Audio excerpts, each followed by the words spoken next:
हम अपना पैसा या तो बैंक में नकद या गोल्ड के तौर पर सेव करते हैं या फिर प्रॉपर्टी और शेयर बाजार में इन्वेस्ट करते हैं। शेयर बाजार में रिटर्न ज़्यादा होता है, इसलिए लोग स्टॉक मार्केट में इन्वेस्ट करना सही समझते हैं। कुछ लोग इसे एक जुए की तरह देखते हैं, लेकिन जाहिर सी बात है कि लोग स्टॉक मार्केट में इन्वेस्टमेंट से ज़्यादा मुनाफा कमाते हैं, जिससे वो आगे कहीं और इन्वेस्ट करते हैं।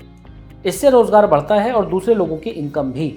इसलिए शेयर बाजार में इन्वेस्ट करना इन्वेस्टर्स के साथ साथ देश की इकोनॉमिक ग्रोथ के लिए भी बहुत फायदेमंद है।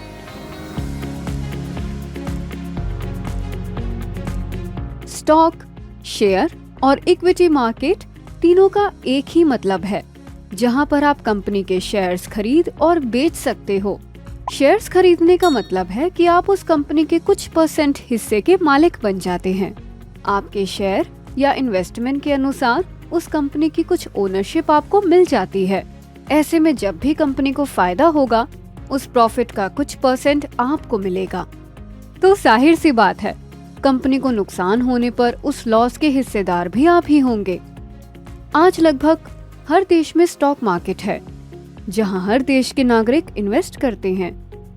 अमेरिका के लगभग 56 से 58% लोग शेयर मार्केट में पैसे लगाते हैं, जबकि यूके की 33% पॉपुलेशन, चीन की लगभग 13% और भारत की सिर्फ 3% जनसंख्या शेयर बाजार में निवेश करती है। स्टॉक मार्केट के इतिहास की बात करें तो ये 400 से ज्यादा साल पुराना है, जब डच ईस्ट इंडिया कंपनी ने लोगों को उनके शिप पर पैसा इन्वेस्ट करने के लिए कहा था, और इस तरह ये एक ऐसा ओपन मार्केट बन गया जहां समुद्री जहाजों पर बिडिंग होती थी। इससे जहां कंपनी को नए इन्वेस्टर्स मिलने लगे, वहीं आम लोगों को पैसा और प्रॉफिट कमाने का नया जरिया मिल गया। अगर भारत की बात करें तो देश में कुल 23 स्टॉक एक्सचेंज हैं, जिनमें बॉम्बे स्टॉक एक्सचेंज और नेशनल स्टॉक एक्सचेंज सबसे बड़ी हैं। स्टॉक एक्सचेंज 2 टाइप के हैं। पहला प्राइमरी स्टॉक एक्सचेंज है, जहां कोई भी कंपनी अपने शेयर्स बेचती है और उन शेयर्स का रेट भी वही डिसाइड करती है। वहीं सेकेंडरी मार्केट वो होता है जहां कोई व्यक्ति किसी कंपनी के शेयर्स खरीदता है और उन शेयर्स को आगे किसी और को बेच देता है। कंपनियों को बड़े प्रोजेक्ट लेने के लिए पैसों की जरूरत होती है, वे इसे बॉन्ड जारी करके उठाते हैं। आमतौर पर जब कंपनी तेजी से बढ़ रही होती है तो शेयर की कीमतें बढ़ जाती हैं। एक जरूरी बात यह है कि कंपनी के हर शेयर की वैल्यू सेम होती है। जिसके पास कंपनी के शेयर की सबसे ज्यादा हिस्सेदारी होगी, वही कंपनी को लेकर कोई भी डिसीजन ले सकता है, और इसीलिए कंपनी के फाउंडर्स अक्सर 50% से ज्यादा शेयर्स अपने पास रखते हैं। आज ज्यादातर लोग शेयरों में निवेश करते हैं। कारण ये है कि बैंक के डिपॉजिट सर्टिफिकेट, गोल्ड और ट्रेजरी बॉन्ड्स जैसे विकल्पों की तुलना में शेयर मार्केट में ज्यादा रिटर्न की संभावना रहती है। लेकिन इस सेक्टर में भी लोगों ने कई बड़े स्कैम देखे हैं, जिसमें हर्षद मेहता घोटाला, कारवी घोटाला, सत्यम स्कैम और यूटीआई घोटाले जैसे कई स्कैम सबसे बड़े हैं।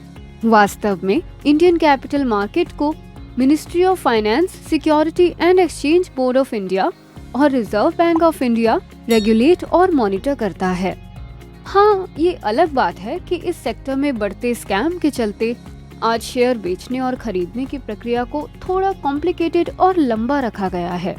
लेकिन फिर भी सरकार की ये जिम्मेदारी बनती है कि इस सेक्टर को और ट्रांसपेरेंट बनाना चाहिए, ताकि लोग बिना डरे स्टॉक मार्केट में विश्वास और इन्वेस्ट कर पाएं। इससे लोगों की आय बढ़ेगी, जिससे लोग टैक्स पे करेंगे। जब टैक्स पे करने वालों की संख्या बढ़ेगी तो इससे सीधे तौर पर देश की इकोनॉमिक ग्रोथ होगी। इसलिए सभी फाइनेंशियल इंस्टीट्यूशन, फाइनेंशियल रिसर्च एजेंसियां, म्यूचुअल फंड और एसआईपी फंड मैनेजर और बिजनेस न्यूज चैनल को अपनी जिम्मेदारी निभानी चाहिए। लोगों को अवेयर करना चाहिए, उन्हें सही जानकारी और एक ट्रांसपेरेंट प्लेटफॉर्म प्रोवाइड कराना चाहिए, ताकि लोगों का शेयर मार्केट इन्वेस्टमेंट पर भरोसा बढ़े। अक्सर ये सुनने में आता है कि शेयरों में निवेश के चलते कोई व्यक्ति भारी कर्ज में फंस गया, इसलिए शेयर बाजार में निवेश के लिए हमेशा सरप्लस फंड का ही निवेश करें। सरप्लस फंड वो पैसा है जो आपके पास आपके खर्चों और अन्य ज़रूरतों को पूरा करने के बाद बचता है। इसके अलावा गवर्नमेंट को इस सेक्टर को और ज़्यादा ट्रांसपेरेंट बनाना चाहिए। ताकि लोग धोखेबाजी का शिकार ना हो पाए। इससे लोगों का शेयर मार्केट में विश्वास बढ़ेगा, वो ज़्यादा इन्वेस्टमेंट करेंगे, जिससे देश की इकोनॉमिक ग्रोथ भी होगी।